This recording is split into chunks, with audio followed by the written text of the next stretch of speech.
How's it going, guys? Gaming Goddess here with a review on Ys 9 Monstrum Nox, starring our favorite redhead adventure Adol Christian, now available on the PlayStation 4, Nintendo Switch, Windows PC, and even the Google Stadia. In this installment, Adol and longtime companion Doggy find themselves in the prison city of Balduq, where Adol is a wanted criminal. During Adol's escape, he meets with the mysterious Aprilis, who puts a curse on him, turning him into a monstrum called the Crimson King. With his new abilities and the companions he meets along the way, it is up to Adol to uncover the secrets within the prison. Upon starting a new game, the player has 6 difficulty options to choose from. I obviously picked hard because I'm a pro gamer. Now, as a bonus, if you manage to pick this game up on the same console that you did Ys Lacrimosa of Donna, then you can get some special items.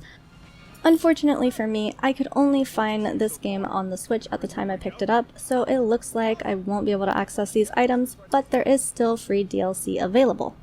Though I did manage to get the packed edition of this game, which comes with a mini downloadable soundtrack, a mini art book, and the reverse cover sheet. So without further ado, let's get into the review. Aside from our main character Adol, we have 5 additional party members. Only 3 can be active during battle and exploration. Fortunately for us, all party members will receive EXP and level up regardless if you use them or not. Our party includes the White Cat, the Feral Hawk, the Doll, the Raging Bull, and the Renegade. Each character has their own unique combat skills as well as their own gift. Gifts are special abilities that can be used during and outside of battle. Adol's Crimson Line can quickly warp you to a targeted location. The White Cat's Heaven Run allows the player to run up walls. The Hawk's Hunter's Descent gives you the ability to glide around.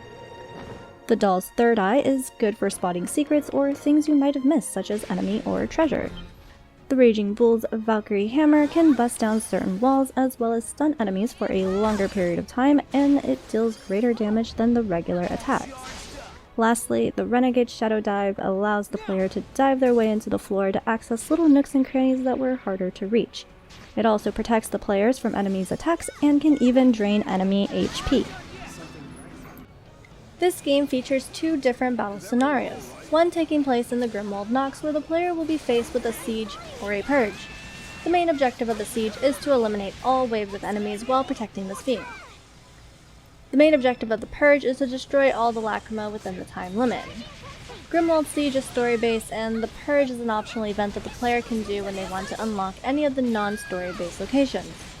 The siege type of battle are very similar to Lacrimosa of Donna.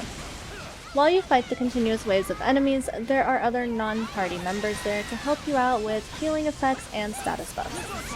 These characters are gradually recruited into Adol's secret base designed as a bar called the Dandelion. And lastly, we have the battles that take place outside the Grimwald Nox. These are just your standard enemies that roam fields and dungeons with seamless battle transitions. The player will be able to collect useful upgrade materials and EXP upon defeating the various enemies. Of course, when you aren't beating up corrupted knights and primordials, there is still a whole town to explore. Balduq is divided into different districts. Each district will have its own various shops. The player can also find everything from treasure, landmarks, and even the occasional graffiti. Some of the graffiti will tell the player of a secret treasure, bring up some baddies to fight, or strengthen your party members. Aside from the regular exploration, the player can take on additional quests during each chapter of the game. Some of these quests will have you fighting a certain type of monster, looking for something specific, or breaking your way back into the prison to rescue new recruits for the Dandelion. Each new recruit will be able to do something in return for Adol, such as upgrade weapons, craft medicine, cook up some recipes, or you can just buy items from them. This is really helpful since most of what you need will be available at the hideout. What would you like me to do? Won't really have to remember where the stores are once you've seen them all.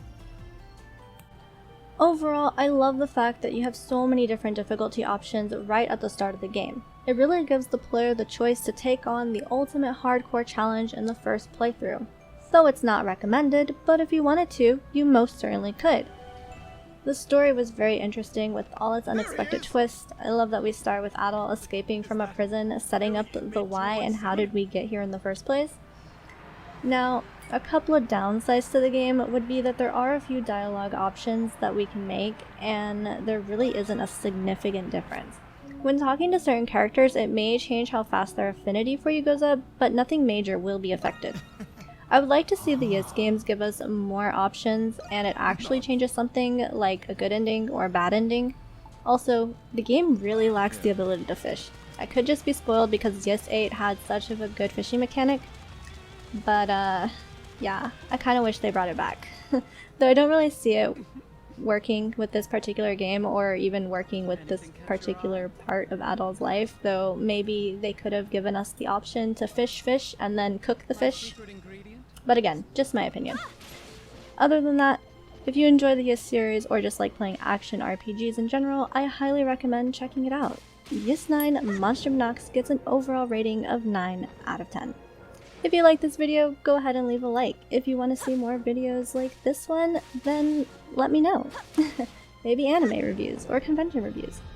Don't forget to hit that subscribe button. I also stream on Twitch pretty regularly, so if you want to check that out, see what I'm playing, or see what I'm going to review next, go ahead and follow me at twitch.tv/GamingGoddessYT. This has been a Gaming Goddess review, and remember to keep on gaming.